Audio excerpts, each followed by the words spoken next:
Hey guys, this is Arsenal Giants PS3 and this is another episode of Squad Builder. Now I haven't done one of these in absolutely ages, so do forgive me if I'm a tiny bit rusty, but yeah, as you can see by the left hand side of the screen, this is an 11k Squad Builder for the Premier League. Now a lot of people say, money makes Ultimate Team boring, as you can buy everyone. I'm not too sure where I stand on that. I think it's a matter of opinion, but when you do have a cheap team and they play amazing, it feels a lot better when you have an expensive player and they just feel average. I mean, the cheaper you pay for someone, the better they're going to feel, because you feel like you're getting more for your money. And this team is very much a case of that, really. This team, they're all around 1,000 coins. I think the most expensive was the right back and the centre forward, at about 1,200 coins. And yeah, they're all cheap, they're all good, and it's a rainy day, so I thought I'd do a squad builder. So yeah, we're going to start off from the back. In goal, we have, in the 43-1, Brad Friedel. Now Brad Friedel,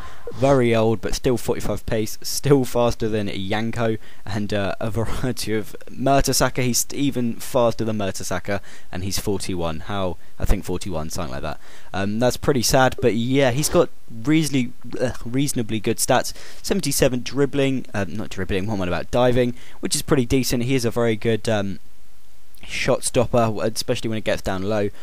Very good handling, 83, decent kicking in 80, good reflexes 82, and decent positioning, well, very good positioning actually with 84.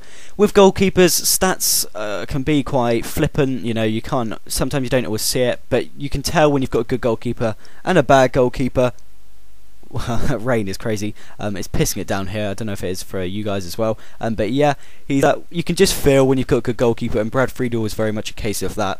He just blocks stuff that you wouldn't really expect him to save, and yeah, he's very, very good. Cost me 900 coins in the 43-1, and yeah, he's crazy good, really. I don't quite reckon he's better than Cech and Hart, but he is a very good budget goalkeeper. Next up we have Phil Jagielka. Now Jagielka is a player I am very fond of in real life, actually.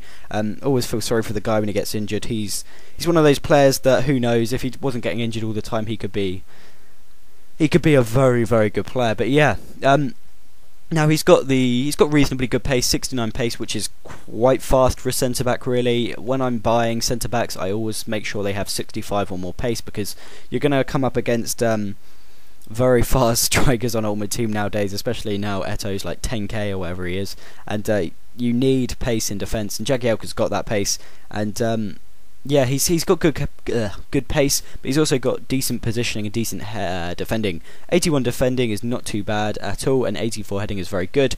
70 passing as well is also a nice touch, but yeah, he's always in the right position for me, Jagielka. He's got enough pace to contend with the speedy players, because he's always in the right position from the off, and he's just generally a very good player. Cost me 900 coins in our formation, and he's just a very, very solid player. I don't think I've ever come up against a Jagielka on Ultimate Team, and it's a shame, because he is actually a very good player.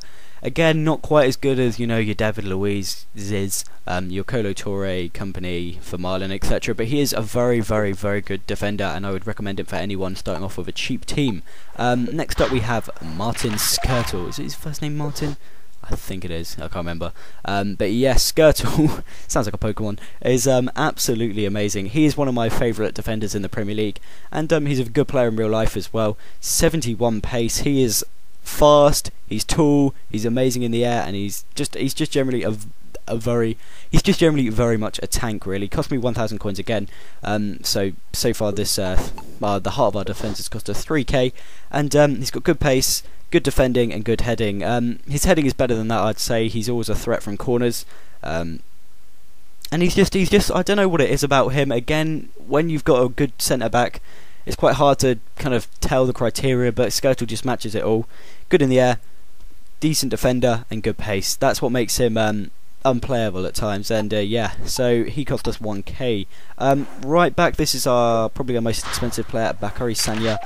1,300 coins he cost us, so slightly going over, but we make up our losses elsewhere in the squad. And again, Sagna is just a very good player. Now, unfortunately, on this game, he's not quite as good as Richards or Walker, or even Johnson, actually, but he's just a very solid defender. Not too much I can say about him. Decent passing on him, 75, decent dribbling, 77, Decent defending, 80, and decent heading. He should have better heading than that in real. Pardon me. In real life, he's a much better in the air than that. But he's just generally a very, very, very solid defender. Nothing too amazing about him. Nothing too shit about him. Does his job, and that's all you can ask, especially in the 4-2-3-1, where he's not going to be overlapping all that much. Next up, we have a left back. Again, a very underused left back. Alexander Kolarov. I do like this guy in real life, actually. He is a very, very good player, and it's a shame he doesn't start over Clichy, but yeah. Pace 71, you can feel that really. He's not the fastest, but he makes up for that with his 80 defending, 77 heading, 79 passing, and 74 dribbling. He's overall a very, very good player. Very solid stats. You know you've got a good player when they're all over 70, and the lowest is pace. And yeah, he's also got an amazing free kick as well. He's actually got one of the best free kicks, I'd say, in the Premier League in both real life and on FIFA. Very, very deadly on his left foot, I think it is, that he uses, not too sure. Cost us 900 coins, and he's just a very good player, very, very solid. Again, sits back, not too attacking like Sanya, doesn't go forward too much. He sits back and does his job really. So next up we have Nigel de Jong. Not too sure he has too many fans in real life, I don't know. A very old-fashioned footballer, I think that's a nice way of putting it. And again, a player that cost us 900 coins, so under that 1,000 kind of bracket, and he is again a very solid centre back, central defensive midfielder. 76 heading, which is good.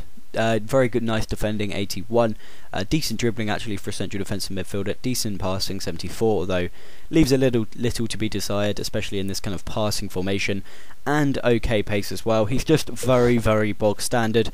Nothing too impressive about him. Nothing too shit about him. He just does his job, and does it okay, I guess. Nothing too flashy, nothing too shit. Next up we have Wilson Palacios from Honduras, I think is how you pronounce it. They were in the World Cup a couple of years ago, got smashed by Spain. That's all I can recollect about that country. But yeah, Palacios, 73 pace, which is nice for a central defensive midfielder. Decent shooting actually, 62. 74 passing, so another 74 passing central defensive midfielder again, which is okay. Leaves a little to be desired. Decent dribbling actually. Decent defending and decent heading. He shares so much in common with de Jong. Look at that. The stats are very, very similar in as well, especially the bottom four. And again, he's a player that just does his job. 800 coins, actually no, 700 coins we pay for him. Very average, very consistent, and that's what you need really in the middle of these in the middle of the 4-2-3-1. Just players that can play an okay pass but also defend the back four. Next up we have one of my favourite players in Ultimate Team, Abdel Tarat.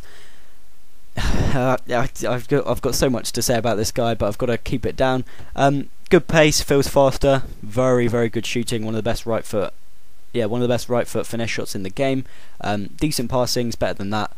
Very, very good dribbling, 5-star skills of course, and just such a beast and such a bargain for 1,000 coins. Absolute must in any Premier League side, to be quite frankly honest. I would have him in any Premier League side I made. He's just so good, and I cannot recommend the guy enough. Next up, in our other cam spot on the right hand side, we have Thomas Rosicky, or Rosicky, however you want to pronounce it. Again, not that, his pace leaves quite a lot to be desired, and especially in this formation. But he makes up for it with his shooting. Not the best shooting in the world, to be quite frankly honest. 75 is a bit of a lie, really. I'll put it more about 68, 69. But he has pretty damn amazing passing. 81 is a bit of a lie. His through balls are absolutely out of this world. Very, very good through balls. Not quite on the same level as Modric or Silva, but he is a very, very good passer of the ball, and also a good dribbler. 4-star skills. Cost us 800 coins. He's very, very cheap for some reason, and he is definitely worth it if you're building a cheapest one. I can't get my words out this morning. I don't know what's going on. Cheap-ish player. He's definitely a good player, and I would recommend him in a cheap team. Now, next up we have probably the most expensive player. Cost us 1,200 coins. Dimitar Berbatov, one of the most technically gifted players in real life, in my opinion. He's so gifted on the ball. He's got 4-star skills on this, and I'd say that's about right. So he can do his spin, and he's just unbelievably good on both this game and in real life, really. Again, his pace leaves a little to the imagination, you know, a little to be desired. You kind of wish he was a bit faster, but in this centre forward role, it kind of works pretty well. He wouldn't work as an all-out striker, really. His pace, as pace is so important on this game, his pace is just not quite good enough. But his 80 shooting is amazing. Again, he's one of those players with an absolutely amazing finesse shot. He's got very good passing, 79, which is very nice in the centre forward role. And he can play a mean through ball. But he's also got very nice dribbling, obviously, and very nice heading, actually. That's the one that surprised me a bit. 81 heading. He is just such a good player, really, and it's a shame Man United will be getting rid of him, and we probably won't be able to use him in our Prem teams next season. But I would recommend him if you're playing a kind of centre forward, so the 4-3-1-2 or the 4-5-1. Actually, no, yes, that's as you centre attacking midfielders, or indeed the 4-2-3-1. He is such a good player, and I would recommend him above some other. I think I'd say he's one of the better centre forwards on this game. But up front, we have a player not very good in real life, but an absolute beast on FIFA, Marwan Chamakh. 78 pace, which is good, but I'd say he's actually a little bit faster than that in real life. I'd say that's dumbing down his pace a bit. 77 shooting. He has an absolutely superb finesse shot. Not too sure where they got that from, but he has an amazing finesse shot in this game. He's the second Moroccan in this team as well, actually. That's a bit unusual. Everyone else is from a different nationality, but we've got 2 Moroccans. 78 dribbling, which is good. Unfortunately, he doesn't have 4-star skills, which I think is a bit of a shame. I reckon he'd be pretty damn amazing with 4-star skills, but he doesn't have them. But he doesn't really need them, actually. He keeps the ball close to his feet. Let me put it that way. He reminds me a lot of Agbong Lahore in the way Agbong Lahore's got his pace, but he also keeps the ball near his feet. That's a weird player to make a link to, but yeah, that's I'd say that's fair enough. He's very good at just kind of getting away from defenders without having to use skill. But yeah, he's got 3-star skills, so he can do the roulette and the step over feints and all that good stuff. He's got decent passing as well. Not that he needs it too much here, but he has got decent passing. He's also got decent defending for some reason, so he can do a job when he goes back and defends corners. But most of all, he's got 83 heading, one of the best headers on the game, around the same level as Ibra's, to be quite frankly honest, and Andy Carroll's. He's a very good player in the air, but he's just generally an all-round very good striker, really. I mean, you don't get too many strikers that have very decent enough pace and decent enough heading. He's in that kind of bracket that can mix those two abilities very well, so he can, you know, break with the team but also be very good in the air. And I'm very kind of shocked that he was that good on this game. I'd never really used him before, but he is actually a very good player. So thanks guys for watching, yeah, I will see you guys in the next episode. If you do build this team and if you enjoy it, please leave a comment in the section below, and we will be returning to Sunderland Manager Mode and to Arsenal Superliga from tomorrow onwards. So yeah, thanks for watching guys, and I will see you guys in a bit. Au revoir.